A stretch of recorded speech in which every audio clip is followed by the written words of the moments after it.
ಎಲ್ರಿಗೂ ನಮಸ್ಕಾರ. ನಾನು ಆರಾಮ್. ಎಲ್ರಿಗೂ ನಾಗರ ಪಂಚಮಿ ಹಬ್ಬದ ಶುಭಾಶಯಗಳು. ಇದು ನೋಡ್ರಿ, ಇದು ನಮ್ಮ ಮನೆ ರಂಗೋಲಿ ನಾಗರಾವಣಿ ಡಿಸೈನ್ ಮಸ್ತ್ ಐತಿ. ಇದು ನಮ್ಮ ಮನೆ ಬೋರು.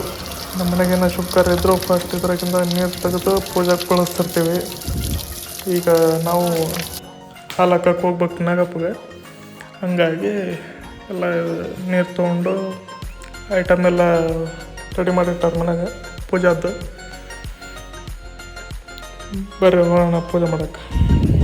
ಇದು ನಮ್ಮ ಮನೆ ಬಾಜು ಇರೋ ಬನ್ನಿ ಗಿಡ, ಇಲ್ಲೇ ಇರೋದು ನಾಗಪ್ಪನ ಮೂರ್ತಿ.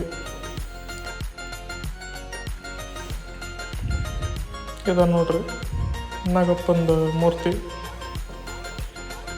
ಅಪ್ಪ ಅಮ್ಮ ಪೂಜೆ ಮಾಡಕತ್ತಾರ. ನಾವು ಅವ್ರದ್ದಾದ್ಮೇಲೆ ಮತ್ತೆ ನೆಕ್ಸ್ಟ್ ನಾವು ಪೂಜೆ ಮಾಡ್ತೀವಿ. ಎಲ್ಲರೂ ಪೂಜೆ ಮಾಡಿ ಅದಕ್ಕೆ ಹೂವು ಎಲ್ಲ ಏರಿಸಿ ಮೂರ್ತಿದ ಮುಖನ ಕಾಣಲಾರ್ದಂಗೆ ಆಗ್ಬಿಟ್ಟೈತದ.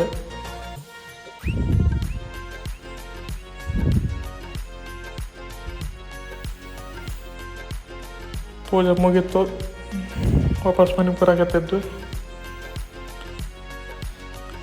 ನಮ್ಮ ಮನೆ ಬನ್ನಿ ಗಿಡಕ್ಕೆ ಒಂದು ಪೂಜೆ ಮಾಡಿ ಒಳಗೆ ಬಂದ್ವಿ. ನಮ್ಮ ಅಡುಗೆ ಮನೆಗೆ ಹೊಂಟಿದ್ವಿ.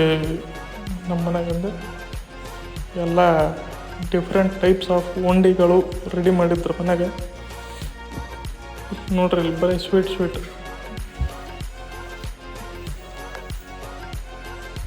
ಕುಂಕುಮ, ಅರಿಶಿನ, ಆಮೇಲೆ ಯಾಕದು ಪುಡಿ ಶೇಂಗಾ ಉಂಡೆ, ಆಮೇಲೆ ಅದು ತಂಬಿಟ್ಟು, ಇದು ಕಲರ್ ಉಂಡೆ ಯಾವುದನ್ನು ಗೊತ್ತಿಲ್ಲ ಎದ್ರಲ್ಲಿ ಮಾಡ್ಯಾರ ಅಂತಂದು. ಇದು ಮಸಾಲ ಅವಲಕ್ಕಿ, ಆಮೇಲೆ ಇದು ಶೇಂಗಾ ಮತ್ತು ಎಳ್ಳಿಂದ ಮಾಡಿದ್ದು ಉಂಡೆ. ಇದು ಶೇಂಗಾ ಹೋಳಿಗೆ,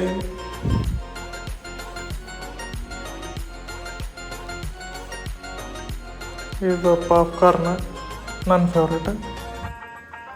ನಮಗೆ ಸ್ವೀಟ್ಸ್ ಹಾಕಿ ಬರೋಂಗಿಲ್ಲ, ಹಂಗಾಗಿ ಖಾರ ಇದ್ದಿದ್ದು ಅಷ್ಟೇ ನಾವು ತಿನ್ನೋದು.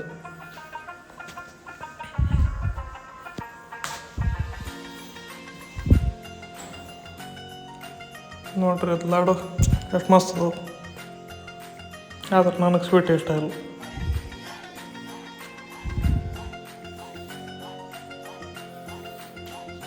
ಇದು ಶೇಂಗಾ ಎಳ್ಳಿಂದು ಮಿಕ್ಸ್ ಉಂಡೆ.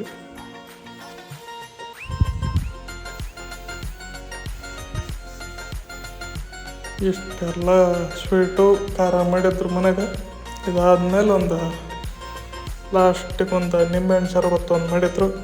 ಇಷ್ಟು ಹೇಳ್ತಾ ವಿಡಿಯೋ ಎಂಡ್ ಮಾಡ್ತಿದ್ದೀನಿ. Thank you friends, bye.